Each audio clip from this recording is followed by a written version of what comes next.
வணக்கம். நான் doctor P Karthikeyan, consultant gastroenterologist, Royal Care hospital.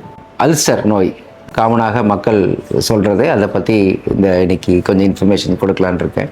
அது அல்சர்னு சொல்லிட்டு பேஷண்ட் வருவாங்க. அது வயிறு வலி சார், வயிறு எரிச்சல் இருக்குது, வாமிட்டிங் இருக்குது, எதை சாப்பிட்டாலும் வயிறு கும்முன்னு இருக்குது, ஏப்பம் வர மாதிரி இருக்குது அப்படிம்பாங்க, விக்கல் வருது, எல்லாமே அவங்க அல்சர் நோய் அப்படின்னு ஒரே ஒரு குறியீடோட சொல்லுவாங்க. நம்ம தான் அதை பிரித்து பார்த்து அது அல்சரா இல்லை நான் அல்சர் டிஸ்பெப்சியாவா அப்படிங்கிறது நம்ம தான் அதை பார்க்க வேண்டியிருக்கும். நம்ம அடிக்குவேட் ஹிஸ்ட்ரி எடுத்து எக்ஸாமினேஷன் பண்ணிட்டு யூஸ்வலாக எண்டோஸ்கோபி செஞ்சு பார்ப்போம். எண்டோஸ்கோபி செஞ்சு பார்க்கும்போது அல்சருங்கும் போது ஒரு மியூக்கோசல் பிரீச் அப்படின்னு சொல்லுவோம். அதாவது ஸ்டமக்கில் உள்ள ஒரு மியூக்கோசால ஒரு சின்ன இடத்துல அதோடைய மியூக்கோசா விடுபட்டு போய் ஒரு சின்ன ஒரு அல்சர் மாதிரி உருவாகிறது தான் நம்ம கேஸ்ட்ரிக் அல்சர் அப்படின்னு சொல்லுவோம். இன்னொரு டைப் ஆஃப் அல்சர் என்னன்னா டியோடின் அல்சர், அதாவது சிறுகுடலுடைய ஆரம்ப பகுதியில் உள்ள அல்சர் பேர் டியோடின் அல்சர் அப்படிம்போம். இந்த ரெண்டு அல்சர் தான் காமன்லி நம்ம பார்க்குற அல்சர்ஸ். இதுக்கு என்ன காரணம் அப்படின்னா ரெண்டு முக்கியமான காரணங்கள் வெளிப்படும். ஒன்று என்னன்னா ஹெச் பைலோரி அப்படின்னு சொல்லிட்டு ஒரு பாக்டீரியா. இந்த பாக்டீரியா ஸ்டமக்ல இருந்ததுன்னா நாளடைவில் இந்த மாதிரி ஒரு அல்சர் உருவாக வாய்ப்பு இருக்கிறது. எல்லாருக்கும் வருமா டாக்டர் அப்படின்னா ஹெச் பைலோரி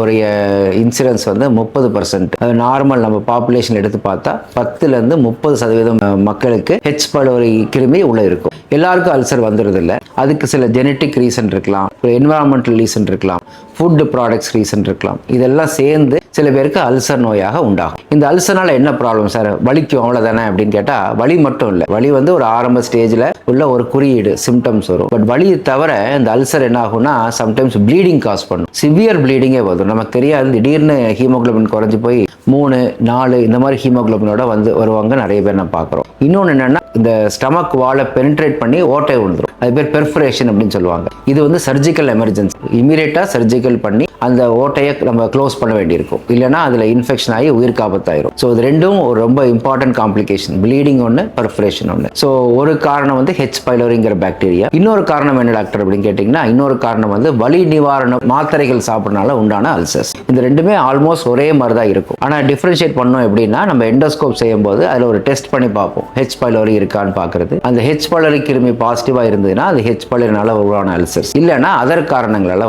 அல்சர்ஸ். இந்த ஹெச் பைலோரி அல்சர் ஒரு நல்ல விஷயம் என்னன்னா இந்த ஹெச் பைலோரி அல்சருக்கு இந்த பாக்டீரியாக்கான வைத்தியம் கொடுத்தால் இந்த அல்சர் முழுமையாக குணமடையும். இன்னொரு டைப் ஆஃப் அல்சர் நான் சொன்ன மாதிரி இந்த வலி நிவாரணினால வர அல்சர்னால ரெக்கரண்டா திருப்பி அந்த வலி நிவாரணி மருந்துகள் உட்கொள்ளும் போது இந்த அல்சர் உருவாக வாய்ப்பு இருக்கு. இது யாருக்கு வரும் அப்படின்னா யூஸ்வலா வலி இருக்கிற பேஷண்ட்ஸ்க்கு வரும். நான் அந்த பிரிஸ்கிரிப்ஷன் வச்சிருக்கேன் சார், அப்போ டாக்டர் கொடுத்தாரு, அதை கொண்டு போய் ஃபார்மசியில் கொடுத்தா மருந்து கொடுப்பாங்க, நான் சாப்பிடுவேன். இவங்க பேஷண்ட்ஸுக்கு வரக்கூடிய வாய்ப்பு இருக்கு. அதனால அப்படி சாப்பிட வேண்டும் அப்படின்னு ஒரு காரணம் டாக்டர் கன்சல்ட் பண்ணிட்டு சேஃபர் ஆல்டர்னேட் இருக்கும், அந்த மருந்துகள் வாங்கி சாப்பிட்டுக்கலாம். முழுமையாக குணமடைய ஏதாவது முடியும்னா அதை ட்ரை பண்றதை தவிர வலி நிவாரணி மட்டும் தீர்வாகாது அப்படிங்கறத உணரல் வேண்டும். வலி நிவாரணம் வர அல்சருக்கு முழுமையான தீர்வு என்னன்னா அந்த மாதிரி மருந்துகள் உட்கொள்ளாது இருக்கிறது தான் அதோட பெஸ்ட் தீர்வு. அதுக்கும் சில மருந்துகள் மாத்திரைகள் இருக்கு. அது அந்த மாத்திரைகளோட சேர்ந்து சாப்பிட்டோம்னா இந்த மாதிரி அல்சர் உண்டாகாம இருக்கும். ஸோ அல்சர் நோய்ங்கிறது ஃபர்ஸ்ட் சாதாரணமாக நமக்கு நினைத்தாலும் லைஃப் த்ரெட்டனிங் காம்ப்ளிகேஷன் இருக்கக்கூடிய வாய்ப்பு இருக்கு.